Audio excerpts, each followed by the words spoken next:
Selamat malam, saudara dan saudari terkasih, para hamba Tuhan, umat-umat Tuhan yang tergabung di dalam media konsep pada saat ini, yang ada di Zoom maupun yang ada di Facebook.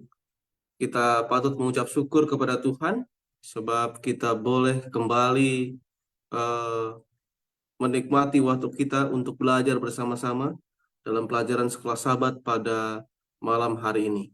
Baik, eh, untuk memulai diskusi ini dan pelajaran ini, eh, memohon Pendeta Muda Marupa Pasitorus boleh menyampaikan doa buka.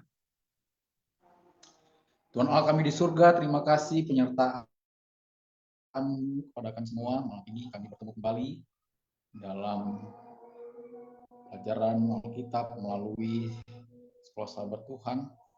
Kalau kami itu mengerti agar kami dapat memahami dengan baik, secara khusus Pendeta Muda di Siombing yang akan menyampaikan kiranya kuasa dari surga berkuasa padanya, sehingga apapun yang ucapan itu berdasarkan tuntunan Tuhan. Berkati seluruh sahabat konsep yang putih, kami semua, dengan kami dapat berfungsi dengan baik, sehingga malam ini kami dapat mengikuti dengan baik dan firman Tuhan itu benar-benar tersimpan dalam hati kami. Dalam Yesus kami syukur, amin.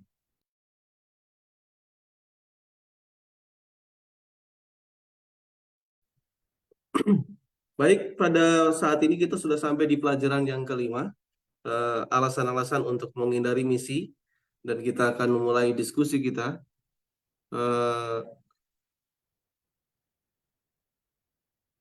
Pada saat ini, Pendeta Abi ya, yang akan menyampaikan ringkasan sebelum kita memulai diskusi. Baik, jadi kita berikan kesempatan kepada Pendeta Abigail Siombing untuk menyampaikan materi, dan setelah itu kita boleh menyampaikan pertanyaan-pertanyaan dan diskusi. Silakan, Pendeta.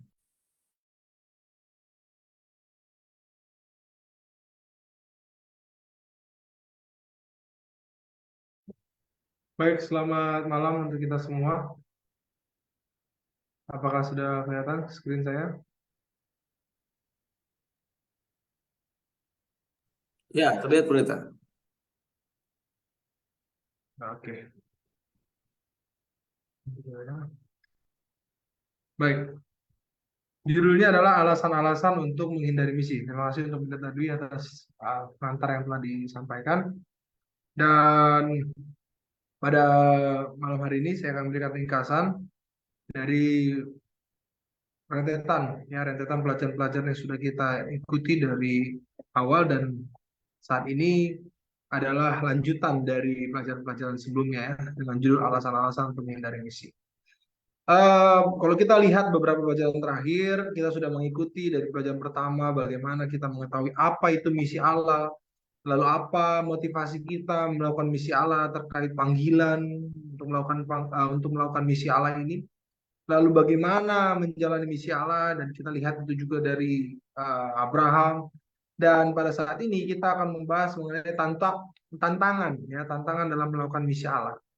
Dan yang kita lihat dari pelajaran kita malam hari ini adalah ketika tantangan melakukan misi Allah itu muncul dari diri kita sendiri, ya. Tantangan yang muncul dari pikiran kita, dari internal diri kita sendiri intinya, ya.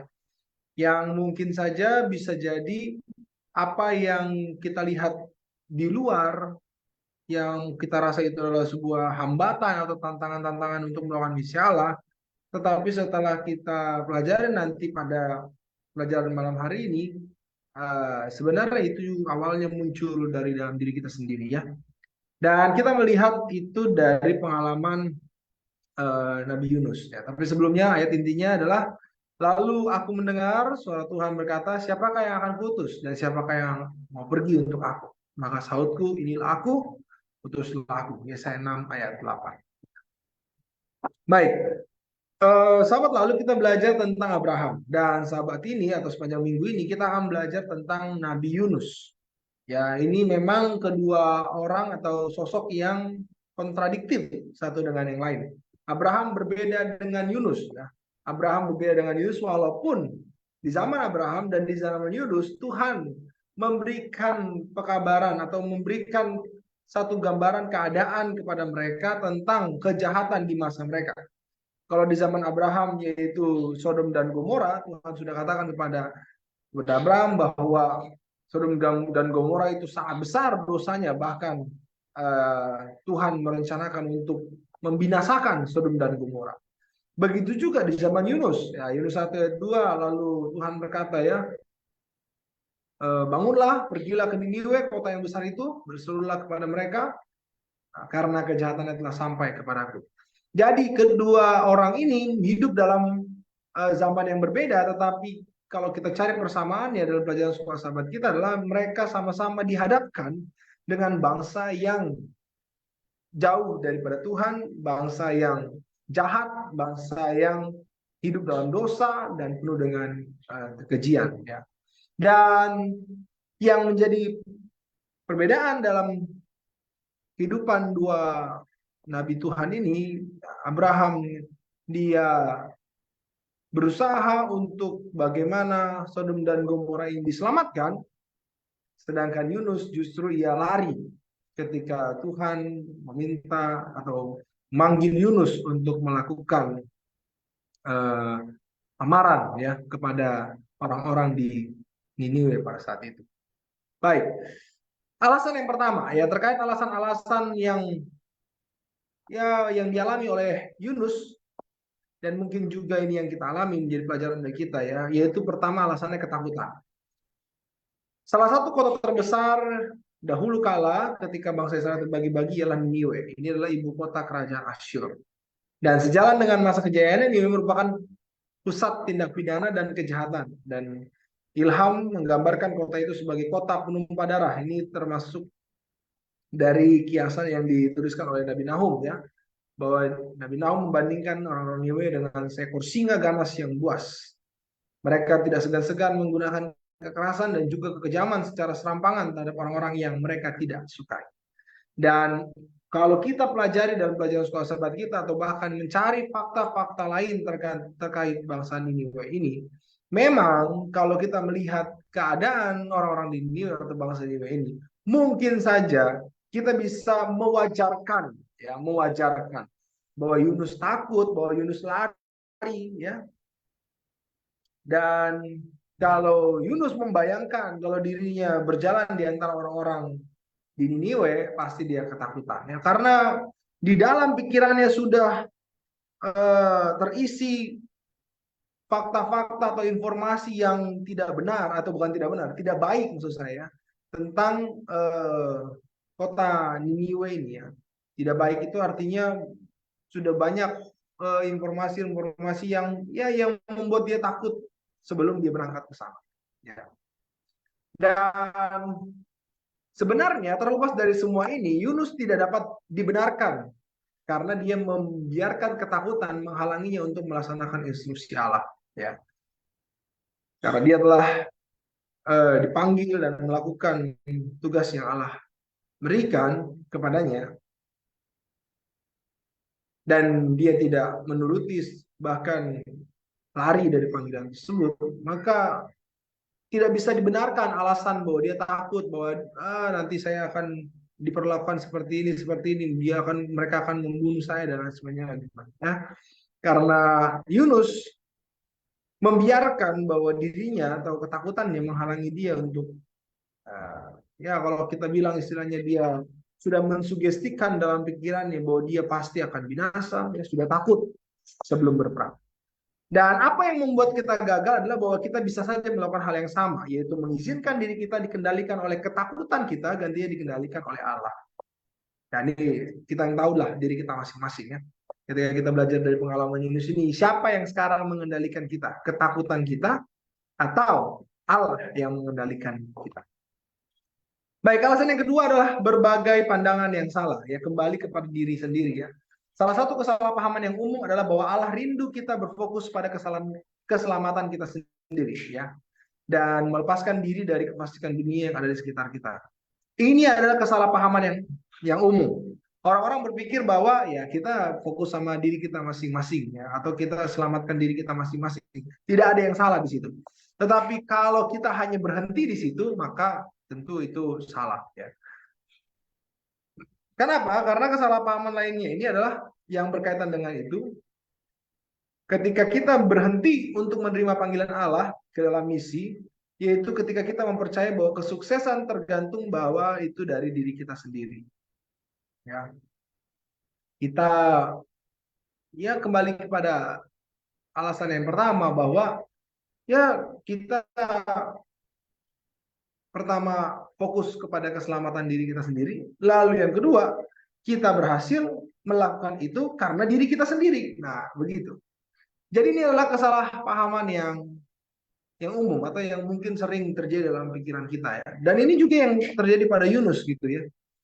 Ya, dia penting dirinya aja lah selamat. Dan ketika dia pun melakukan misi Allah, katakanlah ketika dia sudah menerima panggilan itu, dia kembali lagi kepada dirinya sendiri bahwa ketupun kalaupun saya berhasil itu atas diri saya lagi.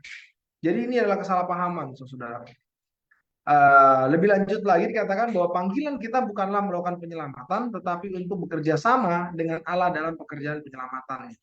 Jadi dalam pekerjaan ini kita tidak sedang berfokus kepada diri kita sendiri. Pertama, bukan berfokus kepada keselamatan diri kita sendiri. Lalu yang kedua, bukan karena kehebatan diri kita sendiri. Jadi bukan kita sedang menyelamatkan diri kita. Lalu yang kedua, bukan kita sedang meninggikan kehebatan diri kita sendiri. Ya. Nah, ketika kita melakukan misi Allah, maka kita diajar untuk bekerja sama dengan Allah, sehingga kita sedang mengikis diri kita sendiri dan meninggikan Allah. Kita bisa menanam benih-benih kebenaran, tetapi hanya Allah yang dapat mengubah hati. Kita kadang menjadi bingung dengan peranan Allah dan peranan kita, sehingga dengan ini kita bisa mencari alasan untuk tidak bersaksi. Ya, Allah menggunakan Yunus, tetapi hanya Allah dan bukan Yunus yang membuat Niniwe bertobat. Ya, jadi pandangan-pandangan yang salah inilah yang harus diubah dari diri Yunus dan juga dari kita.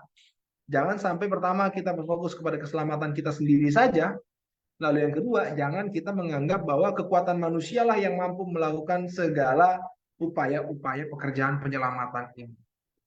Ya, baik. Intinya adalah jangan kita berfokus kepada diri kita sendiri. Ya. Dan alasan yang ketiga, ketidaknyamanan ya, tidak nyaman. Kalau kita melihat kisah ini berlanjut, kalau saudara sudah pasti tahu cerita tentang Yunus dari awal hingga akhir ya, saya hanya memberikan ringkasan saja. Saudara bisa bandingkan dengan cerita ini. Dengan kasih karunia Allah kita tahu bahwa Yunus diselamatkan dari perut ikan, dan kita tahu dari peristiwa ini Tuhan membuat satu mujizat yang luar biasa dalam kehidupan Yunus. Tetapi, nah ini sayangnya, ketika Tuhan membuat satu pertemuan yang luar biasa dengan Yunus, cara berpikir dan kelakuan Yunus yang lama tidak mudah atau sulit juga untuk berubah gitu ya. Walaupun dalam cerita ini ia tetap pergi juga ke Niniwe, tetapi sebenarnya pemikiran dan kelakuannya itu tidak sepenuhnya berubah. Apa buktinya? Nah, nanti kita lihat di akhir cerita Yunus ini. Tetapi intinya adalah dia memang pergi, dia tetap melakukan apa yang Tuhan perintahkan untuk pergi ke Niniwe. Tetapi dalam pikirannya, makanya saya bilang tadi ketika di awal tantangan melakukan misi Allah itu, sebelum kita melihat ke tantangan dari luar atau tantangan eksternal, ya mungkin kita juga perlu melihat dari pemikiran kita. Jangan-jangan kita punya kesalahpahaman dalam pikiran kita dalam melakukan misi Allah. Dan itu yang terjadi kepada Yunus. Ya. Lebih lanjut dikatakan apapun perasaan pribadi Yunus tentang penduduk Niniwe, dia tetap mengkhotbahkan apa yang Allah sampaikan kepadanya untuk disampaikan. Dan ternyata hasilnya sangat mengesankan. Ini di luar daripada dugaan Yunus. Ya, inilah campur tangan Tuhan dalam pekerjaan yang Yunus lakukan. Inilah mengapa kita membutuhkan kerendahan hati ketika berhadapan dengan prasangka. Di zaman ketika kita tertekan dalam kehidupan dan masalah kita sendiri, memberikan dukungan emosional bisa jadi terlalu melelahkan. Nah, inilah terkait ketidaknyamanan ini juga, bahwa kadang-kadang kalau kayak seperti Yunus atau bahkan kita dalam pekerjaan kita, saya sudah sudah terbebani dengan pekerjaan saya, harus masuk kantor dari pagi hingga sore, mungkin saya juga ada masalah ini, masalah itu, tetapi kenapa saya harus dilibatkan juga dalam pekerjaan Tuhan atau melakukan misi Allah ini? Nah, ini juga mungkin menjadi satu pertanyaan dalam diri kita masing-masing ya. Karena melakukan misi Allah ini ternyata eh, ya menantang juga dan tidak semudah yang kita pikirkan ya. Dan terlepas daripada itu, saya juga punya masalah pribadi. Kenapa saya harus terlibat dalam pekerjaan Tuhan ini? Nah, inilah yang Tuhan ingin ajarkan kepada kita, bahwa justru melalui pekerjaan misi ini Tuhan ingin mengubah cara berpikir kita. Ya, kembali lagi kepada cara berpikir, kembali lagi kepada pemahaman. Tuhan ingin merubah cara berpikir kita bahwa memenangkan jiwa adalah suatu pelajaran hidup untuk mengasihi dan peduli terhadap keselamatan orang lain, sebagaimana Tuhan juga telah mengasihi dan menyelamatkan kita. Kembali kepada pemahaman. Kalau kita mau melakukan ini dengan benar, menurut saya kita harus mulai dengan pemahaman yang benar. Kita harus mulai dengan pemikiran yang benar dulu. Ya. Baik, saya lanjut ya. Alasan yang keempat yaitu konfrontasi yang tidak nyaman. Kalau saudara baca dalam Yunus 4 ayat 2, kita lanjut lagi ceritanya setelah Yunus berhasil, bukan Yunus berhasil, saya katakan lah ya, Yunus bersama dengan Tuhan berhasil menobatkan Niniwe. Yunus bukannya senang. Nah, ini saya bilang tadi, ya. Sekalipun Yunus tetap berangkat ke Niniwe, tetapi pemikirannya tidak sepenuhnya berubah. Ya, kenapa? Dalam Yunus pasal 4, ternyata Yunus tidak senang dengan keselamatan yang Tuhan berikan kepada Niniwe. Ya Tuhan, bukankah telah kukatakan ketika aku masih di negeriku, itulah sebabnya maka aku dalam melarikan diri ke Tarsis. Sebab aku tahu bahwa engkaulah Allah yang kasih dan penyayang, yang panjang sabar, dan berlimpah kasih setia, serta yang menyesal karena malapetaka yang hendak didapatkannya. Jadi Yunus seperti melawan, bukan dia melawan kepada Niniwe, tapi maksud saya sini dia seperti bertolak belakang dengan cara berpikir Tuhan, ya. Ya, cara berpikir Tuhan. Tuhan menghendaki orang Niniwe selamat, tetapi justru Yunus tidak demikian, ya. Tidak demikian. Yunus justru menghendaki ada Sodom dan Gomora kedua. Nah, ini yang ada istilahnya begitu, bahwa ya seharusnya Niniwe ini binasa begitu. Baik. Yunus menginginkan dirinya menjadi Sodom dan Gomora berikutnya. Dia sedang berharap penghakiman Allah terhadap orang-orang yang dibencinya ini. Lihat ya, orang Niniwe ini adalah orang-orang yang dibencinya. Sampai sedalam-dalamnya, dan Yunus merasa lebih baik mati daripada mengizinkan dirinya dikembalikan. Tuhan menyayangkan Yunus memiliki cara pandang yang salah tentang Allah. Dan pengalaman baru yang Allah berikan bertujuan untuk menolong Yunus mengenali cara pandangnya. Jadi saudara, sahabat-sahabat konsep, dimulai dari cara pandang dan pemikiran Yunus yang salah ya dalam melakukan misi Allah ini. Justru tantangannya itu dari dalam dirinya. Nah, justru alasan-alasan itu muncul dari dalam dirinya, dari pemikirannya, dari cara pandangnya. Dan dalam cerita ini, kalau kita lihat sampai akhir ceritanya, Tuhan memberikan satu pengalaman, bukan pengajaran melalui kata-kata ya, tetapi melalui pengalaman. Pengalaman yang baru yang Allah berikan kepada Yunus, bagaimana Tuhan menyelamatkan Yunus dengan sebuah pohon yang ditumbuhkan. Ya, Allah menumbuhkan tanaman untuk menaungi Yunus, dan dalam cerita ini, ya, Yunus bersyukur, ya. Tetapi bukan kepada Allah yang telah menunjukkan mujizat, tetapi justru Yunus berterima kasih kepada tanaman itu sendiri. Ya. Dan ketika tanaman itu mati dibuat oleh Tuhan, ya, hal ini adalah kemalangan yang membuat Yunus akhirnya marah lagi, merasa bahwa tidak pasti dengan harga dirinya dan dia berpikir untuk bunuh diri. Ya. Dan pengalaman ini diikuti oleh suara Allah yang berisi teguran ramah yang menolong Yunus untuk melihat betapa bodohnya dia karena telah menghargai satu tanaman yang lebih daripada ribuan laki-laki, perempuan, dan anak-anak di Niniwe beserta juga hewan-hewan mereka. Jadi dari pengalaman inilah Yunus diajar oleh Tuhan, ya, diajar oleh Tuhan bahwa dia tidak berhak untuk marah, ya, dia tidak berhak untuk marah.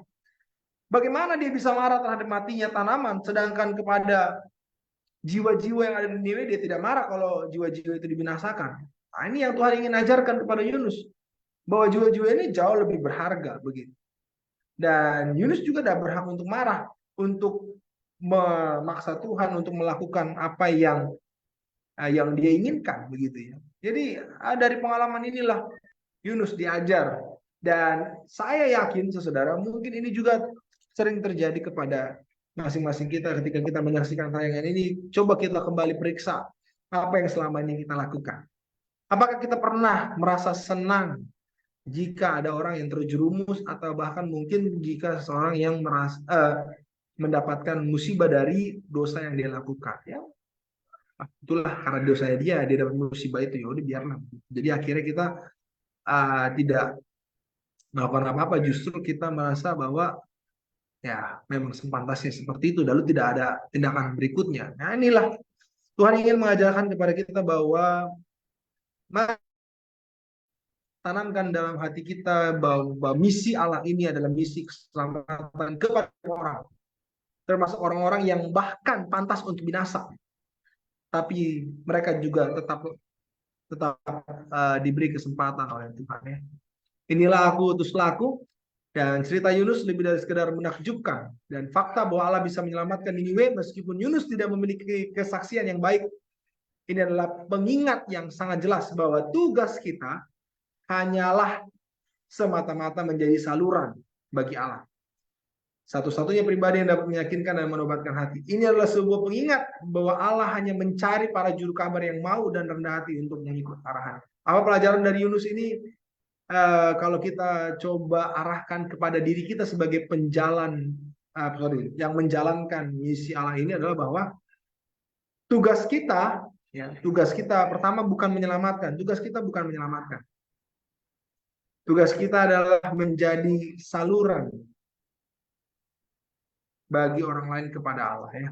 Menjadi saluran juru kabar keselamatan kepada orang lain, dan Allah lah yang menobatkan hati, dan Allah lah melalui Roh Kudus yang meyakinkan hati setiap orang.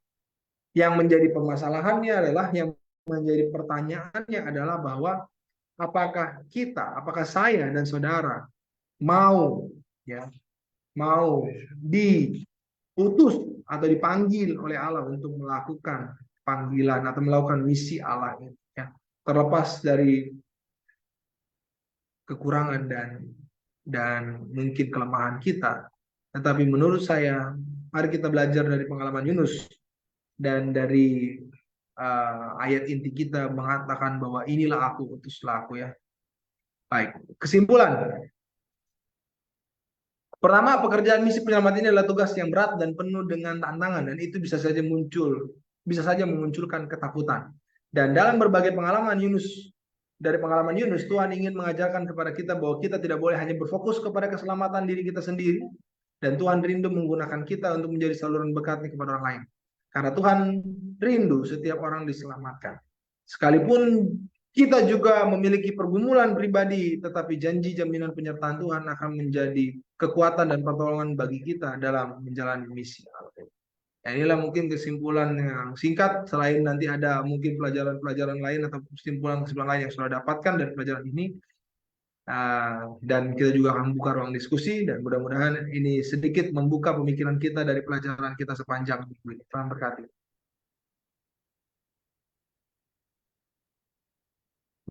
Terima kasih Pendeta Muda Abigail Siombing yang sudah menyampaikan ringkasan.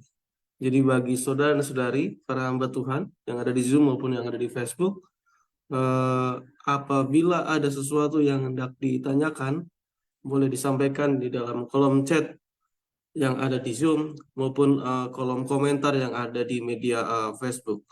Dan boleh disampaikan dengan kalimat tanya yang singkat dan jelas, begitu. Mungkin dengan 1, 2, atau 3 kalimat, ya, jangan panjang-panjang. Baik,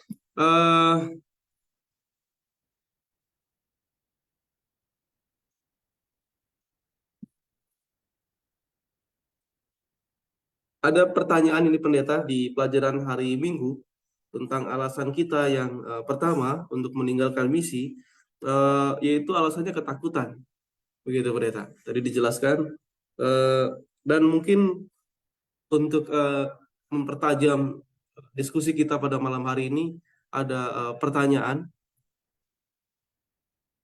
mengapa orang itu bisa mengalami takut, begitu? Mengapa orang itu bisa mengalami takut ketika dia menjalankan misi? begitu. Kemudian bagaimana caranya supaya kita itu ketika menjalankan misi penuh dengan keberanian dan tidak takut untuk mengambil bagian ataupun mengambil tugas di dalam mengabarkan misi daripada Tuhan.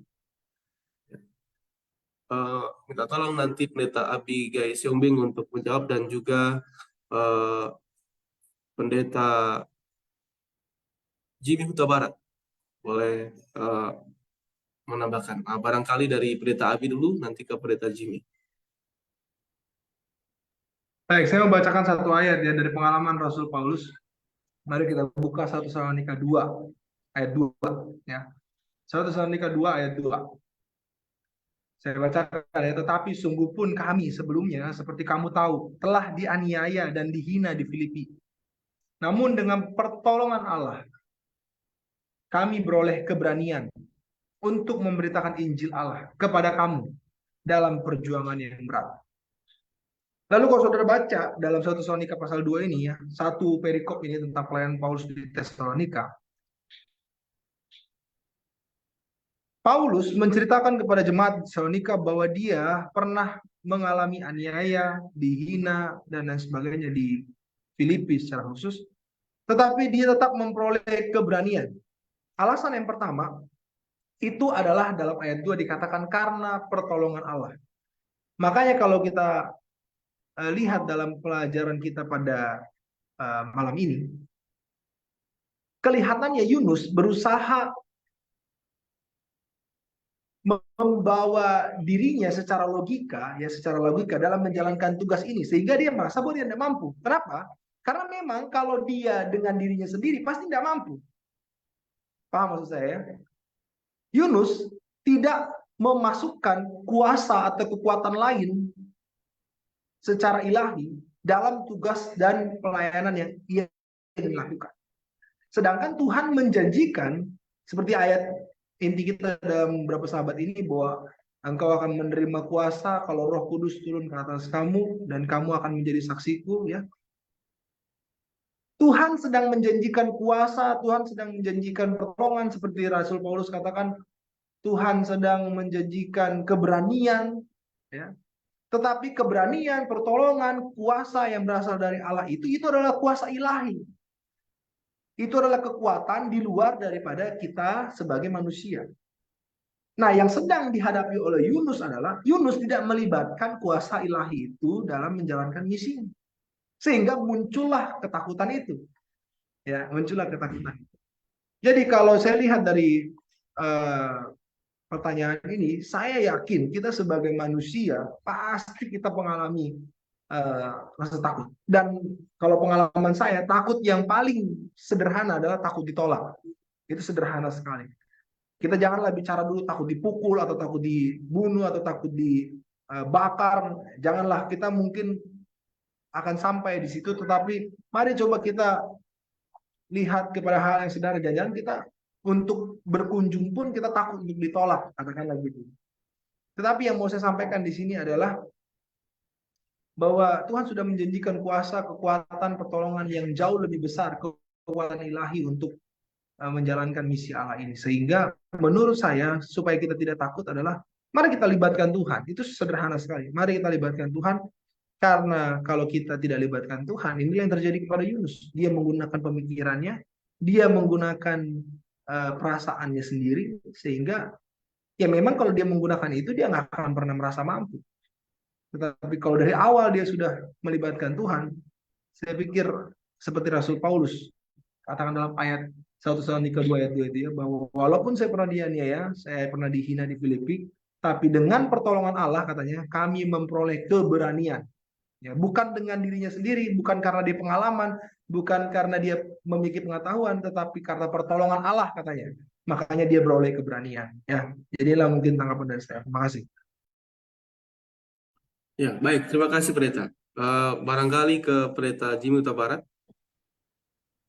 Baik, terima kasih Pendeta Dwi Cahyono, juga Pendeta Abigail yang sudah memaparkan materi tadi. Ya, jadi pertanyaannya adalah mengapa pekerja Injil mengalami ketakutan itu ya, Pendeta Dwi ya? Ya, kenapa mereka bisa mengalami ketakutan? Sebenarnya apa yang terjadi dan bagaimana cara mengatasinya supaya kita ya tidak merasa takut? Oke, baik. Jadi takut yang di dalam pembahasan kita ini itu adalah pengalaman daripada Yunus. Dia takut untuk melakukan perintah Tuhan untuk berangkat ke Niniwe, ya, sehingga di apa namanya disamakan juga dengan penginjil-penginjil, apakah juga mengalami hal yang sama sehingga takut. Nah, apa yang mengakibatkan Yunus takut itu terlebih dahulu kita bisa baca ya di Yunus pasal yang pertama ayat yang kedua. Mengapa Yunus bisa takut? Dikatakan di sana, bangunlah, pergilah ke Niniwe, kota besar itu, berserulah kepada mereka karena kejahatannya telah sampai kepadaku. Ayat 3, tetapi Yunus bersiap untuk melarikan diri. Nah, ya. Jadi ketika ayat 2 dijelaskan, ayat 3 dia langsung melarikan diri. Nah, ada apa di ayat 2? Diberikan petunjuk di ayat 2 itu bahwa Niniwe itu adalah kota yang besar. Ya, jadi Yunus disuruh untuk pergi ke tempat yang ramai, banyak orang besar. Itu salah satu membuat dia takut, ya besar. Lalu kedua adalah dia disuruh untuk berseru kepada mereka, ya. Sedangkan tampil saja di kota besar itu dia takut, apalagi menyampaikan sesuatu kepada mereka, bahkan untuk menegur dosa, ya. Nah, itu dia merasa takut. Lalu kemudian yang ketiga, dia takut juga karena kejahatan orang Niniwe telah sampai kepada Tuhan. Jadi takut melihat orang-orang jahat ini.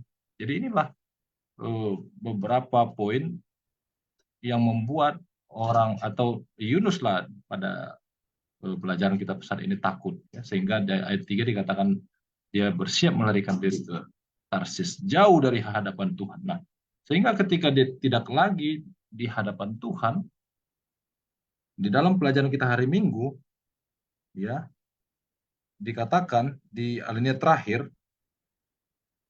ya,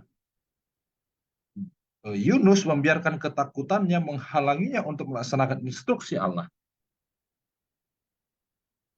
Lalu kemudian, apa yang membuat kita gagal adalah bahwa kita bisa saja melakukan hal yang sama, yaitu mengizinkan diri kita untuk dikendalikan oleh ketakutan. Jadi, ketakutan itu mengendalikan kita. Ya, jumlah orang yang besar itu membuat Yunus takut. Lalu kemudian disuruhnya dia untuk menegur dosa atau untuk mengkorbankan orang-orang jahat itu, di situ dia takut. Ya. Disuruhnya dia untuk pergi menemui orang-orang jahat, di situ dia takut. Nah, mungkin kita juga sebagai penginjil, ya, sehubungan dengan pertanyaan tadi, mengapa pekerja Injil juga mengalami ketakutan? Kita disuruh untuk pergi menyampaikan kabar baik kepada semua orang, tidak terlepas dari orang jahat atau baik, dimanapun dia berada. Ya, lebih sering kita itu takut ketika banyak orang. Ya, kenapa? Karena ya contoh saja, banyak kita di sini pembicara, ya. Mana lebih jantung kita berdebar di hadapan 10 orang atau di hadapan 1.000 orang? Pasti di hadapan 1.000 orang. Ya. Kenapa? Karena memang pada saat berhadapan dengan orang banyak itu, di situ muncul kekhawatiran, ya, mau menyampaikan apa, muncul gugup dan lain sebagainya. Dan itu dialami oleh Yunus. Dan itu juga akan dialami oleh orang-orang di dalam mengabarkan Injil ketika dia tidak menampilkan Tuhan, atau di ayat 3 dalam Yunus 1 itu jauh dari Tuhan, ya. Harusnya daripada orang itu takut, lebih baik dia datang kepada Tuhan. Lebih baik dia dekat dengan Tuhan, sehingga ketika dia dekat dengan Tuhan, dia memiliki satu kepastian bahwa dimanapun dia berada, mau itu di kota besar atau kecil, mau itu di hadapan orang banyak atau sedikit, mau itu di hadapan orang jahat atau baik, dia tetap bisa melakukan pengabaran Injil. Terima kasih.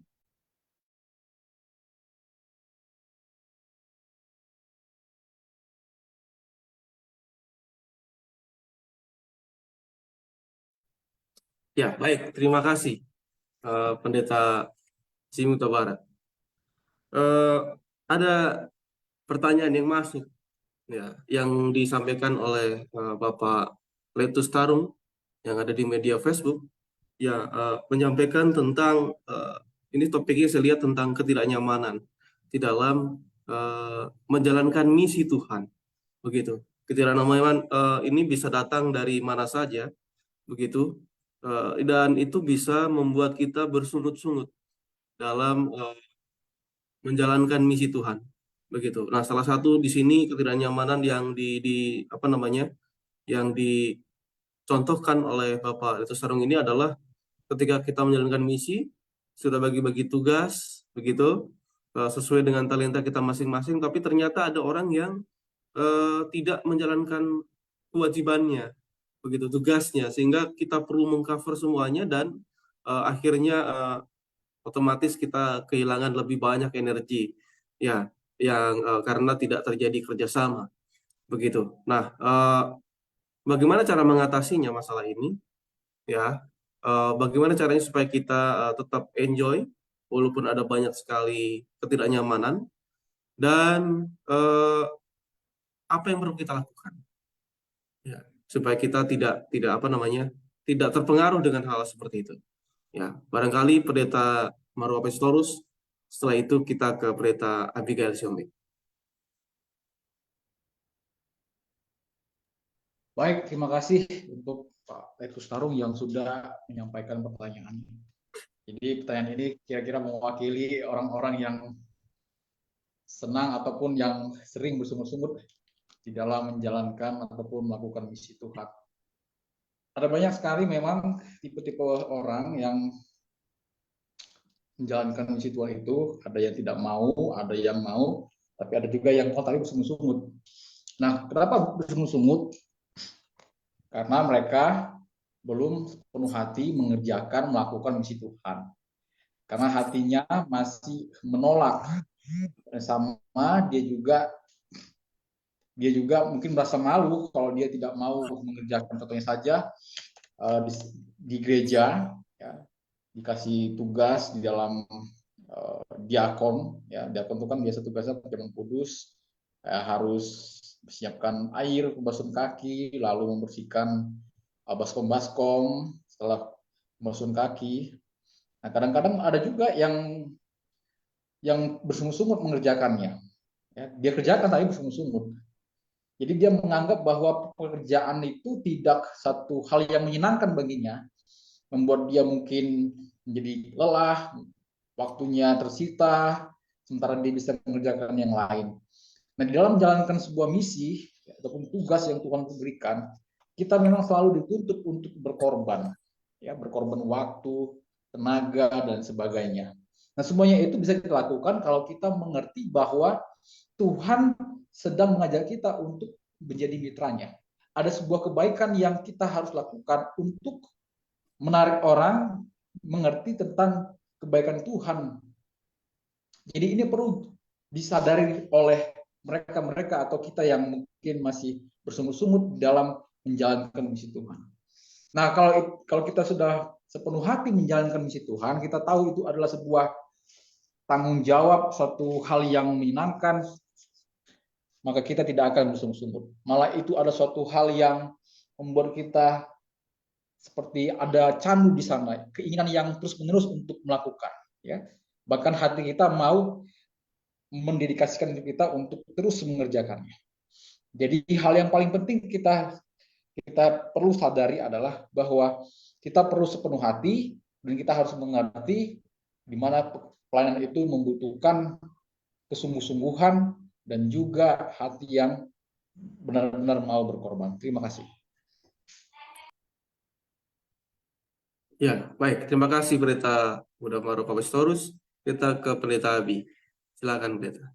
Baik, terima kasih. Pertanyaannya adalah apakah yang bisa kita lakukan agar ketika kita melakukan misi Allah kita tidak melakukan dengan bersungut-sungut, ya, sekalipun kita menjalankan tugas yang bahkan bukan tugas kita, ya. Kalau dilihat dari pertanyaan ini, saya mau menambahkan dari sisi yang lain, ya. Melihat dari pengalaman Yunus, sepertinya yang menjadi masalah buat Yunus ketika dia melakukan misi Allah sehingga dia bersungut-sungut atau bahkan setengah hati dalam melakukannya adalah karena dia melihat orang lain.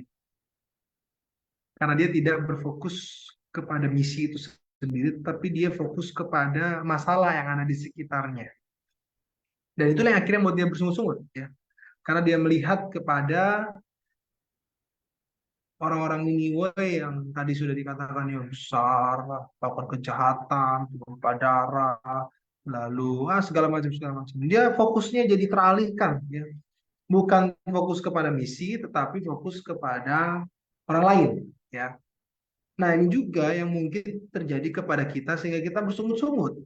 Karena kita tidak fokus kepada misi Allah itu, atau kita tidak fokus kepada tugas penyelamatan jiwa-jiwa ini, tidak fokus kepada apa namanya panggilan yang istimewa terhadap misi Allah ini kepada kita. Ya, kita fokusnya kepada apa? Lu orang lain dia tidak mau lagi melakukan ini, atau bahkan ketika yang datang di gereja sedikit, contohnya ya, aduh kenapa ya sedikit ya, saya mau menyanyi lagu pujian tapi yang datang sedikit, jadi kita.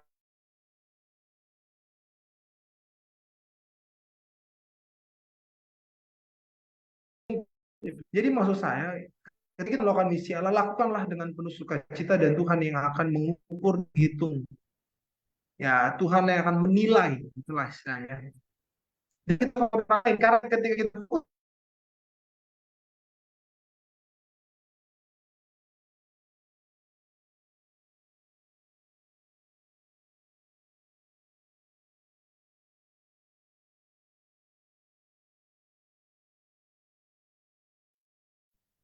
Ya, sepertinya terputus Pendeta Abigail Siombing.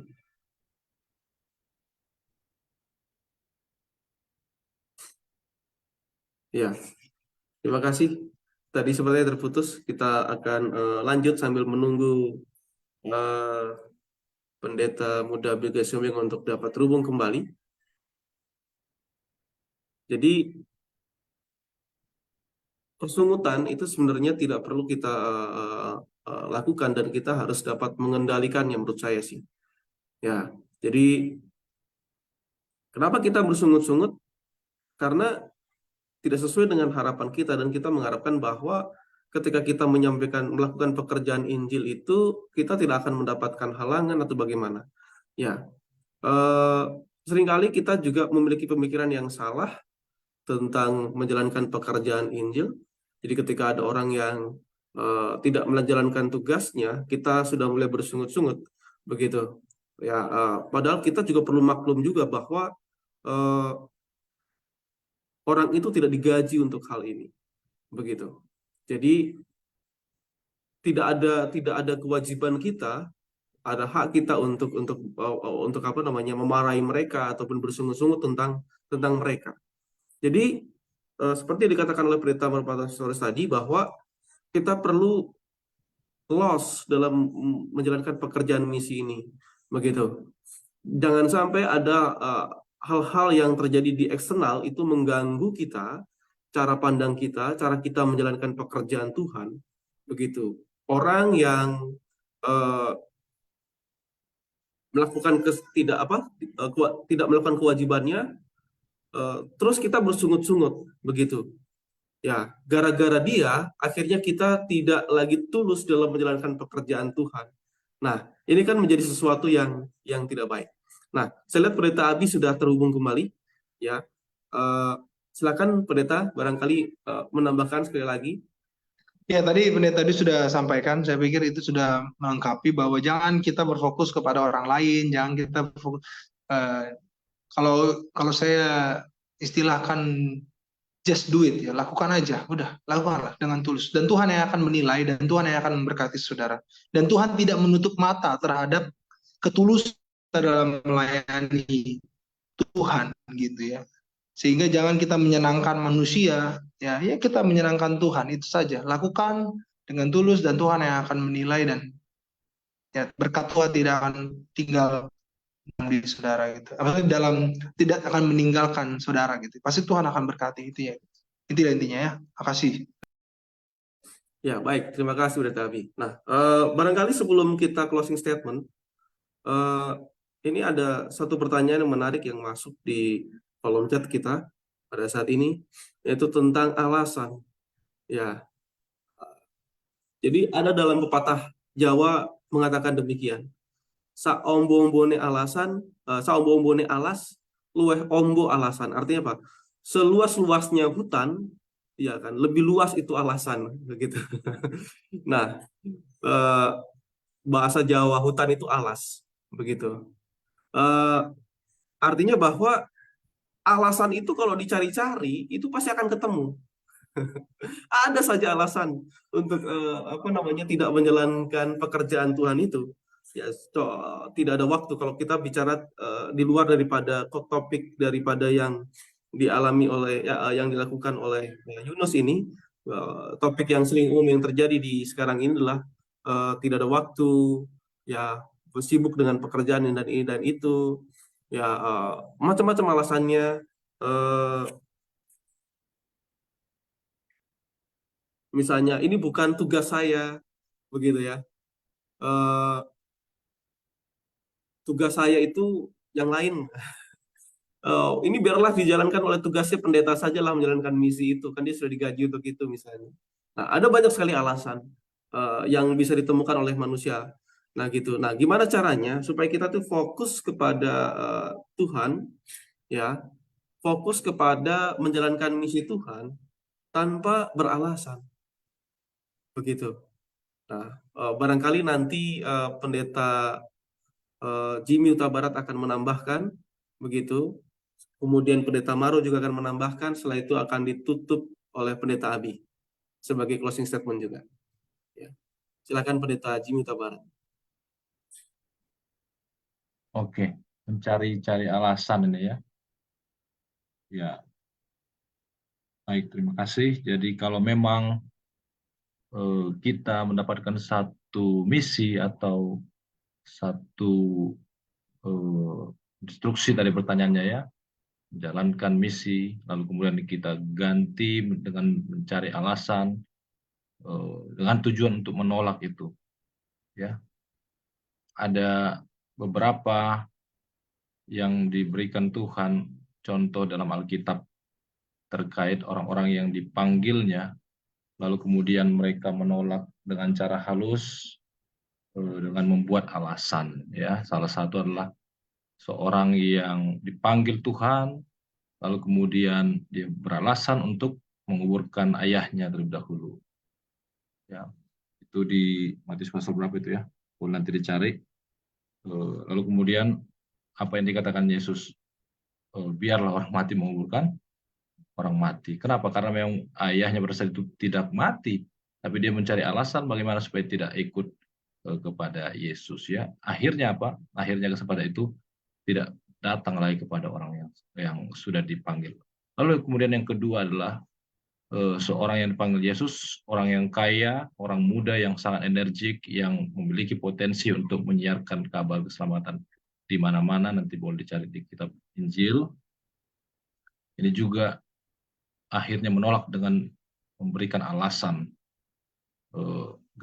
gantinya dia harus mengikut Yesus, ya, ingin masuk ke dalam kerajaan sorga, tetapi sama sekali tidak dicerminkan dari perilakunya. Akhirnya apa? Dia pergi, dia tidak mau menjual hartanya, dia membagi kepada orang. Akhirnya kesempatan untuk mendapatkan sukacita surga tidak menjadi bagiannya. Jadi sahabat-sahabat konsep yang menyaksikan tayangan ini, kalau memang ada panggilan untuk kita melayani, marilah kita untuk datang kepada panggilan itu dan mengikuti panggilan Tuhan daripada kita menolak dan mencari alasan yang kita buat. Apa saja bisa kita buat alasannya. Lalu kemudian saya ingin menanggapi tentang persungutan tadi. Kenapa yang disampaikan oleh Bapak Letus Tarung yang selalu setia mengikuti tayangan konsep ini. Ya, apa yang bisa kita lakukan agar ketika kita melakukan misi, kita tidak melakukan persungutan. Ya, kalau mau menjalankan misi, jangan pernah berharap kita itu mendapatkan kenyamanan dalam hidup. Ya, kalau tidak, kita akan selalu bersungut. Saya kira tadinya enak melakukan misi, saya kira tadinya nyaman. Ya, nggak bisa. Jadi ya harus siap untuk menderita, bahkan harus siap untuk melakukan apa saja demi Yesus, ya, supaya tidak ada persungutan, supaya tidak ada penderitaan yang kita rasakan, ya, penderitaan dalam Yesus, oke, tetapi jangan sampai kita merasa, aku seorang yang menderita, ya harusnya tidak seperti ini, ya itu kan namanya penyesalan jadinya, ya. Jadi kalau kita baca Yakobus pasal 5 ayat 9 dikatakan di sana, Yakobus 5 ayat 9, saudara-saudara janganlah kamu bersungut-sungut dan saling mempersalahkan supaya kamu jangan dihukum. Sesungguhnya hakim telah berdiri di ambang pintu. Lihat, kalau orang yang suka bersungut-sungut harus hati-hati dia. Tuhan sedang berdiri untuk nanti akan menghukum orang itu. Jadi kerjakan dengan sukacita, ya. Kerjakan dengan penuh rasa syukur di hadapan Tuhan. Terima kasih, ini yang bisa saya sampaikan. Ya, terima kasih Pendeta Jimmy. Kita ke Pendeta Maru, setelah itu ke Pendeta Abi untuk closing statement. Baik, terima kasih ya. Nah, ini pertanyaannya sangat penting sekali ya, bagus sekali untuk kita renungkan bersama-sama. Pelajaran kita ini kan memberikan tahu kita bahwa alasan itu paling tidak bisa dibedakan, alasan yang benar-benar alasan memang fakta yang bisa menghalangi kita untuk melakukan misi. Yang kedua, alasan yang memang dibuat sendiri, yang bukan alasan sebenarnya. Itu adalah cara-cara penolakan yang menjadikan kita untuk tidak melakukannya. Jadi apapun itu, apakah itu benar alasan yang memang fakta di lapangan atau hanya pikiran kita saja yang kita buat menjadi alasan, memang begitu banyak alasan-alasan bagi kita untuk menolak misi Tuhan. Banyak sekali. Kalau memang kita tidak mau terlibat dalam misi Tuhan. Nah, bagaimana supaya kita tidak menjadikan alasan itu membuat agar kita tidak menolak panggilan dalam misi Tuhan? Jawaban sederhananya adalah kita jangan terlalu banyak bertanya bagaimana nanti ini dan itu. Ya, seperti pelajaran kita minggu lalu ketika Tuhan panggil Abraham ya untuk menjalankan sebuah misi, dia tidak banyak bertanya. Dia tahu ketika Tuhan panggil dia untuk misi, dia pergi saja. Karena di sana ada satu kasih penurutan yang ditunjukkan oleh Abraham. Ya, semakin banyak kita mempertanyakan, maka semakin banyaklah alasan yang akan muncul yang membuat kita tidak akan menjalankan misi Tuhan. Jadi kuncinya adalah kita harus yakin bahwa Tuhan akan menolong kita walaupun kesulitan-kesulitan yang akan kita hadapi. Terima kasih.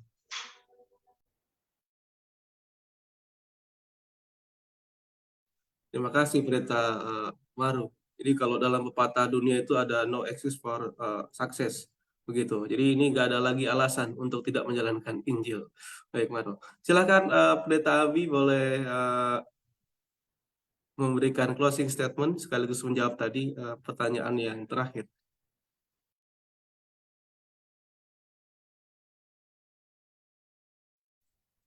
Halo Pendeta Abi.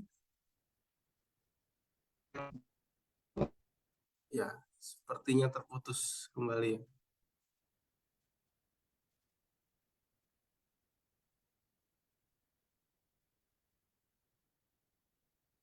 Halo Pendeta Abi.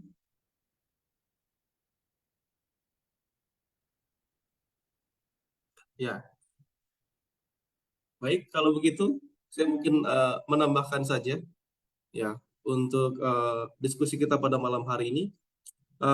Pelajaran hari ini dibahas dengan topik yang menarik, yaitu alasan-alasan untuk meninggalkan misi. Ya, dibahas dengan cara menampilkan negatif-negatifnya dari sudut pandang negatif.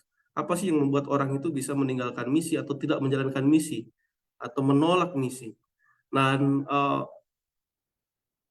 dijelaskan di sini ada alasan-alasannya.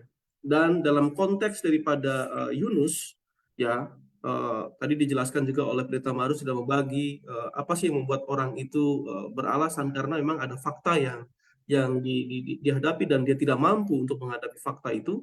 Kemudian ada alasan-alasan yang memang dibuat dari diri sendiri karena memang dia menolak, dia tidak mau menjalankan itu dan dia menggunakan alasan itu sebagai dalih untuk menolak.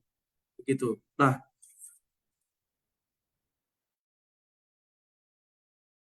pelajaran ini bukan mengajarkan supaya kita menolak misi Tuhan dengan menggunakan alasan-alasan itu, tetapi mendorong kita supaya kita tidak beralasan.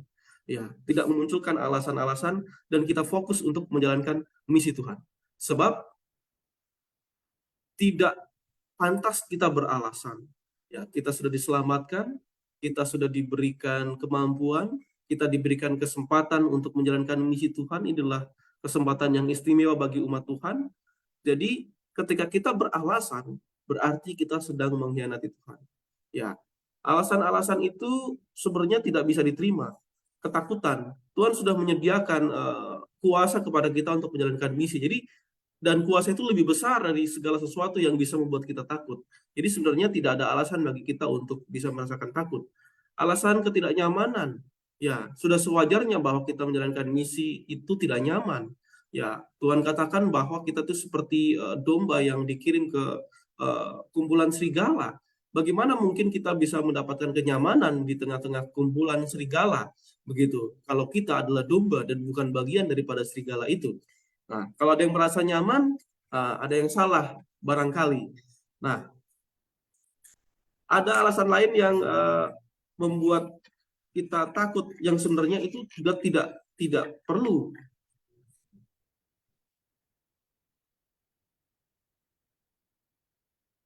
Yaitu konfrontasi yang tidak nyaman, entah itu dari diri kita sendiri, dari hati kita, maupun ada konfrontasi dari luar.